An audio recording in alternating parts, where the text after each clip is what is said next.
Hi friends, welcome to Roshni's world. ഇന്ന് പാൽപ്പത്തിരിയുടെ recipe ആയിട്ടാണ് വന്നിരിക്കുന്നത്. പാൽപ്പത്തിരി സാധാരണ നമ്മൾ സ്റ്റീം ചെയ്തല്ലേ എടുക്കാറ്. അതിൽ നിന്ന് ഡിഫറെൻ്റ് ആയിട്ട് നമ്മൾ പോളയൊക്കെ സെറ്റ് ചെയ്യുന്ന അതേപോലെയുള്ള പാത്രങ്ങളിൽ സെറ്റ് ചെയ്യുന്ന ആ ഒരു വേ ആണ് കാണിക്കുന്നത്.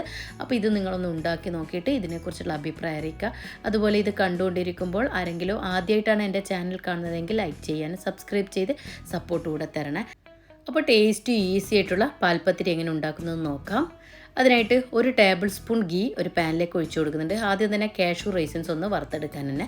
അതുപോലെ കാഷ്യൂ എടുക്കുമ്പോൾ ഞാനിതുപോലെ പിന്നെ സാധാരണ നമ്മൾ കാഷ്യൂ മുഴുവനായിട്ടല്ലേ ഇട്ട് കൊടുക്കുക.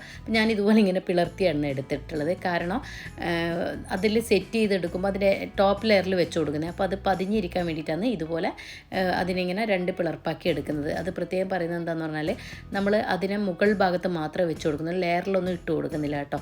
അപ്പോൾ അതിന് വേണ്ടിയിട്ട് അതിന് കണക്കായിട്ടുള്ള കാഷ്യൂ എടുത്താൽ മതി. നിങ്ങൾക്ക് എത്രയാണ് വേണ്ടത് അതിനനുസരിച്ചിട്ട് ഇതുപോലൊരു ഗോൾഡൻ ബ്രൗൺ നിറാകുമ്പോൾ മാറ്റി വെക്കാം. ഇനി ഇതേ എണ്ണയിൽ തന്നെ നമ്മൾ റൈസിൻസ് ബ്ലാക്ക് റൈസിൻസാണ് എടുത്തത്. യെല്ലോ ആയാലും കുഴപ്പമൊന്നുമില്ല കേട്ടോ. അതും നല്ല ബബിൾസ് ആയാലും എണ്ണയിൽ നിന്ന് ഇങ്ങോട്ട് കോരി മാറ്റാം. അടുത്തത് പാൽപ്പത്തിരിക്ക് വേണ്ടിയിട്ടുള്ള പാലെടുക്കണം. അപ്പം ഞാനിപ്പോൾ തേങ്ങാപ്പാലിലാണ് ചെയ്യുന്നത്. സാധാരണ പശുവിൻ പാലിൽ ഇത് ചെയ്യും കേട്ടോ. കൂടുതലും ടേസ്റ്റ് തേങ്ങാപ്പാലിൽ ചെയ്യുമ്പോൾ തന്നെ. അപ്പം ഞാനിപ്പോൾ ഏകദേശം ഒരു ബൗൾ നിറയെ തേങ്ങ എടുത്തിട്ട് അതൊന്ന് പാലാക്കി മാറ്റി വെക്കട്ടെ. അപ്പോൾ ഇതിൻ്റെ കൂടെ തന്നെ 2 ഏലക്ക കൂടെ ഇട്ടിട്ടാണ് ഞാൻ അടിച്ചെടുത്തത്. അപ്പോൾ അതിനൊരു ഫ്ലേവർ കിട്ടുമല്ലോ പാലിന്, അതിന് വേണ്ടിയിട്ടാണ്. തേങ്ങാപ്പാൽ പിഴിഞ്ഞെടുത്തിട്ടുണ്ട്. ഏകദേശം 250 ml കപ്പിൽ 2 കപ്പോളം ഉണ്ടാവും കേട്ടോ. നിങ്ങൾ പശുവിൻ പാൽ എടുക്കുന്നെങ്കിലും അതേ അളവ് തന്നെ എടുത്തോളൂ കേട്ടോ. പിന്നെ ഇതങ്ങോട്ട് മാറ്റി വെക്കാം. ഇനി നമുക്ക് ബാറ്റർ തയ്യാറാക്കാൻ വേണ്ടിയിട്ട് 2 മുട്ട മിക്സിയുടെ ജാറിലേക്ക് പൊട്ടിച്ചൊഴിച്ച് കൊടുക്കാം. കൂടെ തന്നെ 2 കപ്പ് 250 ml കപ്പ് തന്നെ മൈദപ്പൊടി കൂടെ ഇട്ട് കൊടുക്കാം. ഇനി 2.5 കപ്പ് വെള്ളം വേണം. ഞാനിപ്പോൾ 2 കപ്പാണ് ഒഴിച്ചു കൊടുക്കുന്നത്. കാരണം ചില മൈദക്ക് വെള്ളം നന്നായിട്ട് അബ്സോർവ് ചെയ്യും. അപ്പോൾ അതിനനുസരിച്ചിട്ട് വെള്ളം ചേർത്ത് കൊടുക്കണം. അതിന് ആവശ്യത്തിനുള്ള ഉപ്പ് കൂടി ഇട്ട് കൊടുക്കാം. ഇപ്പോൾ 2 കപ്പ് വെള്ളമാണ് ഒഴിച്ചു കൊടുത്തിട്ടുണ്ടായിരുന്നത്. ഇപ്പോൾ കണ്ടോ, കുറച്ച് തിക്ക് കൺസിസ്റ്റൻസിയിലാണ് ഇരിക്കുന്നത്. അപ്പോൾ ഞാനൊരു 1/2 കപ്പ് വെള്ളം കൂടെ ഈ സമയത്ത് ഒഴിച്ചു കൊടുക്കാൻ പോകാമെന്നേ. അപ്പോൾ വീണ്ടും ഒഴിച്ചിട്ട് നോക്കിയിട്ട് ഒഴിച്ചു കൊടുക്കുന്നത് നല്ല. അല്ലെങ്കിൽ ബാറ്റർ വല്ലാണ്ട് ലൂസായി പോയാൽ ചുട്ടെടുക്കാൻ ബുദ്ധിമുട്ടാവും. അപ്പം ലൂസ് കൺസിസ്റ്റൻസിയിലാണ് വേണ്ടത്, എങ്കിലും വല്ലാണ്ട് അങ്ങ് ലൂസായി പോകരുത്. അപ്പോൾ അതിന് ഏകദേശം 2.5 കപ്പോളം വെള്ളമാണ് ഞാൻ ഒഴിച്ചു. അപ്പോൾ നിങ്ങൾ നോക്കിയിട്ട് ഒഴിച്ചു കൊടുക്കുക. ഓരോരോ മൈദയുടെ ആ ഒരു കണക്കനുസരിച്ച് വെള്ളത്തിൻ്റെ കണക്ക് അങ്ങോട്ടും ഇങ്ങോട്ടും മാറാൻ വഴിയുണ്ട്. അതുകൊണ്ട് പറയായിരുന്നേ. ഇനി ഇതൊന്ന് അടച്ചു വെച്ച് അങ്ങോട്ട് മാറ്റി വെക്കാം. നല്ല സ്മൂത്തായിട്ട് ബാറ്റർ തയ്യാറാക്കുകയും ചെയ്യണേ. അടുത്തത് മിക്സിയുടെ ജാറിലോട്ട് വീണ്ടും ഒരു 5 മുട്ട പൊട്ടിച്ചൊഴിച്ച് കൊടുക്കാം. ഞാനിപ്പം ചെറിയ മുട്ടയാണ്ട് 5 ഇട്ടത്. ഇപ്പോൾ വലുതാണെങ്കിൽ 4 മതിയാവും. കൂടെ തന്നെ 1 കപ്പ് പഞ്ചസാരയും. ഇനി നമ്മൾ മാറ്റി വെച്ച ഈ പാലില്ലേ, തേങ്ങാപ്പാൽ, അതല്ലെങ്കിൽ പശുവിൻ പാൽ നിങ്ങൾ ഒഴിക്കുന്നെങ്കിൽ പശുവിൻ പാൽ. ഇപ്പോൾ ഞാൻ തേങ്ങാപ്പാൽ ഒഴിക്കുന്നത് കൊണ്ട് തേങ്ങാപ്പാൽ ഒഴിച്ചു കൊടുത്തതേ ഉള്ളൂ. ഇനി 1/4 ടീസ്പൂൺ ഫ്ലേവറിന് വേണ്ടി ഏലക്ക പൗഡർ കൂടെ ഇട്ട് കൊടുക്കാം. ഏലക്ക പൗഡർ ഞാൻ 1/4 ടീസ്പൂൺ ആക്കിയത് ഓൾറെഡി ഇട്ട് കൊടുത്തത് കൊണ്ടാണ് കേട്ടോ. പിന്നെ തേങ്ങാപ്പാൽ എടുക്കുമ്പോൾ കൂടെ തന്നെ ഫ്ലേവറിന് വേണ്ടി മധുരം ബാലൻസ് ചെയ്യാൻ വേണ്ടി ഒരു നുള്ളു ഉപ്പ് കൂടി ഇട്ട് കൊടുത്തിട്ടുണ്ട്. എന്നിട്ട് നന്നായിട്ട് അടിച്ചെടുക്കുക. ഈ സമയത്ത് അരിച്ച് ഒഴിച്ചു കൊടുക്കുമെങ്കിൽ അത് നല്ല തന്നെയാണ് കേട്ടോ. ഞാൻ അരിച്ചൊന്നും ഒഴിച്ചു കൊടുത്തിട്ടില്ല. നിങ്ങൾക്ക് വേണമെങ്കിൽ അരിച്ച് മാറ്റി വെക്കാം. ഇനി നമ്മൾ ഫസ്റ്റ് മാറ്റി വെച്ച ബാറ്ററില്ലേ, മൈദയും മുട്ടയുടെയും ബാറ്റർ, അത് നമുക്ക് ദോശ പോലെ ഒന്ന് ചുട്ടെടുക്കണം. മറ്റേത് നമുക്ക് ലെയറിന് വേണ്ടിയിട്ട് ചെയ്തത് തന്നെ, എന്നോട് പറയാൻ വിട്ടുപോയതാണ്. രണ്ടാമത് അടിച്ച ബാറ്റർ ഉണ്ടല്ലോ, അത് നമ്മൾ ലെയർ ചെയ്യുമ്പോൾ ആവശ്യമുള്ളതാണ്. ഇനി നമ്മളിത് ദോശ ചുടുന്ന പോലെ മൈദയും മുട്ടയും കൂട്ട് നന്നായിട്ടൊന്ന്, നമ്മൾ സാധാരണ പാൻ കേക്കൊക്കെ ചെയ്യുന്നില്ലേ, അതിനേക്കാളും കുറച്ച് തിന്നായിട്ട് പരത്തിയെടുക്കണം ദോശ പോലെ. അതുപോലെ ഒന്നിങ്ങനെ ഇതുപോലെ ഒന്ന് പരത്തി മാറ്റി വെക്കാം. നിങ്ങൾക്ക് നിങ്ങളെടുക്കുന്ന പാനിന് കണക്കാക്കിയിട്ട് എടുക്കാൻ പറ്റുമെങ്കിൽ അങ്ങനെ ചെയ്തോളൂ കേട്ടോ. ഈ സമയത്ത് ഞാൻ കുറച്ച് ഗീ ഒന്ന് സ്പ്രെഡ് ചെയ്ത് കൊടുക്കുന്നുണ്ട്. ഈ സമയത്ത് ചെയ്യാൻ പറ്റുന്നില്ല എന്നുണ്ടെങ്കിൽ നിങ്ങൾ സെറ്റ് ചെയ്യുമ്പോൾ ചെയ്താലും മതി, എങ്ങനെയായാലും കുഴപ്പമില്ല കേട്ടോ. ഞാനിപ്പോൾ ഈ സമയത്ത് നമ്മൾ ആ റൈസിൻസും കാഷ്യൂം വറുത്ത് കോരി അതേ ഗീ ഇതിലോട്ടും സ്പ്രെഡ് ചെയ്ത് കൊടുക്കുന്നുണ്ട്. എന്നിട്ടൊന്ന് മറിച്ചിട്ട് കൊടുക്കുക. പെട്ടെന്ന് തന്നെ എടുത്ത് കളയണേ. പിന്നെ അതിൽ വെച്ച് അതിങ്ങനെ വല്ലാണ്ടങ്ങ് ഹാർഡായി പോകരുത്. അത് ഡ്രൈ ആകാൻ പാടില്ല ദോശ കേട്ടോ, അല്ലെങ്കിൽ പിന്നെ നമുക്ക് സെറ്റായി കിട്ടത്തില്ല. പിന്നെ ഇതിങ്ങോട്ടേക്ക് മാറ്റാം പാനിൽ നിന്ന്. കണ്ടോ, നല്ല നമ്മൾ തവിയുടെ ഇതുവരെ അടിയിലോട്ട് കാണുന്നുണ്ടല്ലോ, അത്രയും തിന്നായിട്ട് ഇത് ചുട്ടെടുക്കാൻ ശ്രദ്ധിക്കാം. ബാറ്റർ ഒഴിച്ചു കൊടുക്കും തോറും ഇതുപോലെ മിക്സ് ചെയ്തതിന് ശേഷം ഒഴിച്ച് ചുട്ടെടുക്കുന്നതിന് നല്ലത്. അപ്പോൾ ഇനി മുഴുവനും ഞാൻ ഇതേപോലെ തന്നെ ചുട്ടെടുക്കട്ടെ.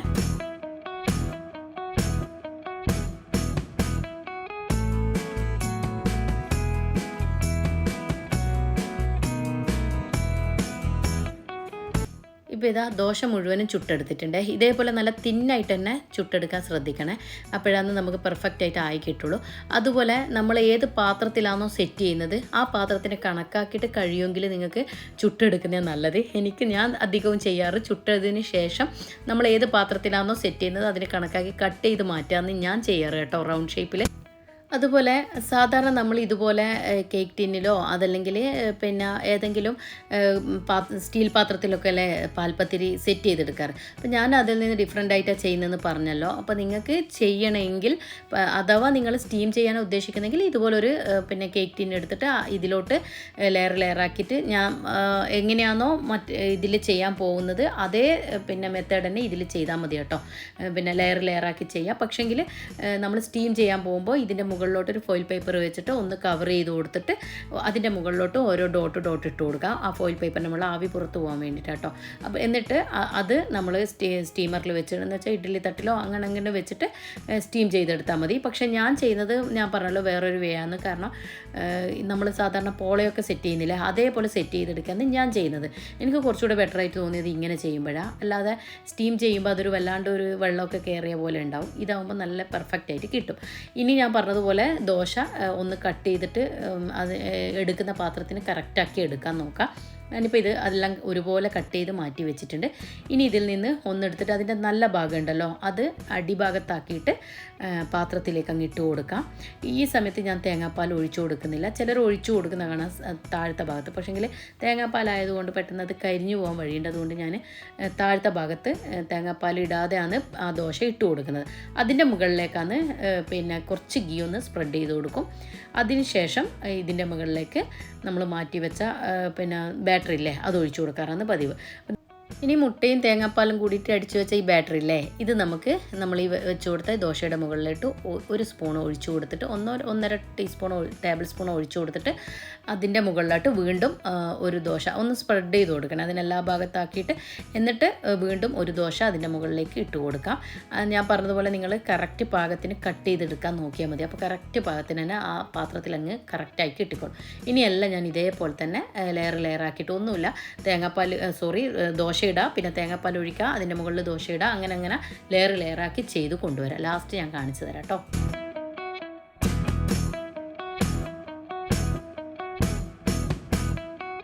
ആ ലാസ്റ്റ് വന്നതിൽ നിന്ന് ഞാൻ ഒരു തവി മാറ്റി വെച്ചിട്ട് ബാക്കിയാണ് അതിലേക്ക് ഒഴിച്ചു കൊടുത്ത ഒരു തവി ഞാൻ മാറ്റി വെച്ചിട്ടുണ്ട്. എന്നിട്ട് അതിൻ്റെ ഏറ്റവും ടോപ്പ് ലെയറിൽ ഞാൻ പറഞ്ഞല്ലോ കിസ്മിസും പിന്നെ കാഷ്യും കൂടെ ഇട്ട് കൊടുക്കാം. എന്നിട്ട് നന്നായിട്ട് അതിൻ്റെ മുകളിലോട്ട് കുറേശ്ശെ ആ ഒരു തവി മാറ്റി വെച്ചത് ഒഴിച്ചു കൊടുക്കുന്നുണ്ട്. കാരണം അതൊന്ന് സെറ്റായി കിട്ടാൻ വേണ്ടിയിട്ടാണ്. അതിൻ്റെ ഉള്ളിൽ ഇരുന്നിട്ട് സെറ്റാവാൻ വേണ്ടിയിട്ട്. എന്നിട്ട് നമ്മൾ ഇതുപോലൊരു സ്റ്റീം ഇത് വേവിക്കുന്നതിന് മുമ്പായിട്ട് ഒരു ഫ്ലെയിം കൺട്രോളർ ഉണ്ടെങ്കിൽ അതിൻ്റെ മുകളിൽ വെച്ച് കൊടുക്കുക. അതല്ലെങ്കിൽ പിന്നെ ഏതെങ്കിലും ഉപയോഗിക്കാത്ത തവി വെച്ച് കൊടുക്കുക. ഇനി നിങ്ങൾ ഗ്ലാസ് ലിഡാണ് ഉപയോഗിക്കുന്നതെങ്കിൽ അതിനൊരു ഹോൾസ് ഉണ്ടാവുമല്ലോ അത് ഏതെങ്കിലും ഒരു ഫോയിൽ പേപ്പർ വെച്ചിട്ട് കവർ ചെയ്യാൻ പ്രത്യേകം ശ്രദ്ധിക്കണേ. എൻ്റെതിപ്പം പ്രശ്നമില്ല ഇങ്ങനത്തെ പിന്നെ ടോപ്പ് ആയതുകൊണ്ട് കുഴപ്പമില്ല. അതെല്ലാം ഗ്ലാസ് ലിഡാണ് അങ്ങനെ ചെയ്യുക. ഇനി ഒരു 10 മിനിറ്റിന് ശേഷം ഞാൻ ഒന്നുകൂടെ ഒന്ന് തുറന്നിട്ടുണ്ട്. എന്നിട്ട് ഇതുപോലൊരു കത്തിയോ അതല്ലെങ്കിൽ ഏതെങ്കിലും ഈർക്കിലിയോ വെച്ചിട്ട് ഇതുപോലൊന്ന് കുത്തി കൊടുക്കുക. അതിന് സ്റ്റീം ഒന്നിങ്ങനെ അതിൻ്റെ ആവി ഉണ്ടല്ലോ അതിങ്ങനെ പുറത്ത് പോകാൻ വേണ്ടിയിട്ട്. അല്ലാതെ വല്ലാണ്ടെങ്കിലും പൊങ്ങി വരും അതിൻ്റെ സെൻറ്റർ ഭാഗത്തുനിന്ന്. അതിന് വേണ്ടിയിട്ട് അത് അവിടെ ഇവിടെയായിട്ട് ഒന്ന് കുത്തിയിട്ട് കൊടുക്കുക. കാരണം നമ്മൾ മുട്ടയൊക്കെ വെച്ച് ചെയ്യുന്നതല്ലേ. അപ്പോൾ അതുകൊണ്ട് ഇടയിടയിലായിട്ട് വല്ലാണ്ടങ്ങ് കുത്തിയിടണ്ട ജസ്റ്റ് ഒന്ന് കുത്തി കൊടുക്കുക. അപ്പോൾ കണ്ടോ അതിൻ്റെ സൈഡിൽ നിന്നൊക്കെ തേങ്ങാപ്പാലും ആ മുട്ടയും കൂടെ അതിങ്ങനെ പതുക്കെ സൈഡിൽ നിന്നൊക്കെ വരും. അപ്പോൾ അതൊന്നുകൂടെ ഒന്ന് ചുറ്റിച്ചു കൊടുക്കുക. എന്നിട്ട് ഒന്നുകൂടെ ഒന്ന് അടച്ച് വെച്ചിട്ട് ഏകദേശം എനിക്ക് 45 മിനിറ്റോളം ആയിട്ടുണ്ടായിരുന്നേ. കണ്ടോ നന്നായിട്ട് കുക്കായി കിട്ടിയിട്ടുണ്ട്. മുകളിലൊന്നും ഒട്ടിപ്പിടിക്കുന്നൊന്നുമില്ല. കയ്യിൽ കണ്ടോ ക്ലിയറായിട്ട് കിട്ടിയിട്ടുണ്ട്. അപ്പോൾ അത് വെന്തെന്നാണ് അർത്ഥം. കാഷ്നട്ട് കണ്ടോ കട്ട് ചെയ്തിട്ട് വെച്ചതുകൊണ്ട് തന്നെ നല്ല പതിഞ്ഞതിലിരുന്നിട്ടുണ്ട്. ഡയറക്റ്റ് നമ്മൾ വെച്ച് കൊടുക്കുമ്പോൾ ചിലപ്പോൾ അത് വിട്ടു പോകാൻ വഴിയുണ്ട്. അപ്പോൾ ഇനി അതൊന്ന് അതിൻ്റെ സൈഡ് വശമൊക്കെ ഒന്ന് വിടുവിച്ചിട്ട് അതിന് കമഴ്ത്തി കൊടുത്തിട്ടുണ്ട്. അതിൻ്റെ അടിഭാഗത്തുള്ളത് തേങ്ങാപ്പാലിൻ്റെതാണ് കേട്ടോ. അത് ഊറി നിൽക്കുന്നതാണ്. ഇപ്പോൾ കണ്ടോ നല്ല പെർഫെക്റ്റ് ആയിട്ടുള്ള നമ്മുടെ പാൽപ്പത്തിരി റെഡി ആയിട്ടുണ്ട്. നിങ്ങളിത് എന്തായാലും ഒന്ന് ട്രൈ ചെയ്ത് നോക്കാം.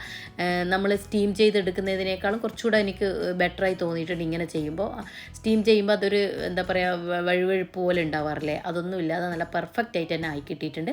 നിങ്ങൾ ഇതുപോലൊന്ന് ചെയ്ത് നോക്കൂ. ഇത് ഈ സമയത്ത് എടുക്കുമ്പോൾ തമ്മിൽ ഒട്ടിക്കിടക്കും. പക്ഷേ സമയം കഴിയും തോറും ഇതിൻ്റെ ലെയറായിട്ട് കണ്ടോ വിട്ട് വരാൻ തുടങ്ങും. അപ്പോൾ തണുത്ത് വരുമ്പോഴാണ് ആ ലെയറായിട്ട് വരാൻ. കണ്ടോ ഇത് കണ്ടോ ഞാനിപ്പം സംസാരിച്ചുകൊണ്ടിരിക്കുമ്പോൾ തന്നെ അതൊന്ന് തണുത്ത് വരുന്നുണ്ടല്ലോ. അപ്പോൾ ആ സമയത്ത് തന്നെ ഇതൊന്നിങ്ങനെ ലെയറായി വരാൻ തുടങ്ങിയിട്ടുണ്ട്. അപ്പോൾ ഈ പാൽപ്പത്തിരി ഉണ്ടാക്കാൻ വളരെ എളുപ്പമല്ലേ? ഈ വഴിയിലൂടെ നിങ്ങളൊന്ന് ഉണ്ടാക്കി നോക്കൂ. സാധാരണ നമ്മൾ സ്റ്റീം ചെയ്യുന്നതിൽ നിന്നൊരു ഡിഫറെൻ്റ് ആയിട്ട് ഒരു പോള പാൻ ഉണ്ടെങ്കിൽ എളുപ്പത്തിൽ ചെയ്തെടുക്കാൻ പറ്റിയൊരു റെസിപ്പിയാണ്. അപ്പോൾ നിങ്ങളിതെന്തായാലും ഒന്ന് ട്രൈ ചെയ്ത് നോക്കുക. അതുപോലെ പാൻ ഇതേപോലെ കുഴിയുള്ള തന്നെ വേണമെന്നില്ല. നമ്മൾ സാധാരണ ഫ്രൈ പാൻ ആയാലും കുഴപ്പമൊന്നുമില്ല കേട്ടോ. അപ്പോൾ എൻ്റെ ചാനൽ നിങ്ങൾ കണ്ടുകൊണ്ടിരിക്കുമ്പോൾ സബ്സ്ക്രൈബ് ചെയ്യാതെയാണ് കാണുന്നതെങ്കിൽ ഒന്ന് സബ്സ്ക്രൈബ് ചെയ്ത് സപ്പോർട്ട് കൂടെ തരണേ. ഇഷ്ടമാവുകയാണെങ്കിൽ കൂട്ടുകാർക്കും ഫാമിലിക്കും ലിങ്ക് ഷെയർ ചെയ്ത് കൊടുക്കുക. അപ്പോൾ ഇതിലും നല്ല വീഡിയോസായിട്ട് പുതിയ വീഡിയോയിൽ കാണുമ്പോഴേക്കും താങ്ക്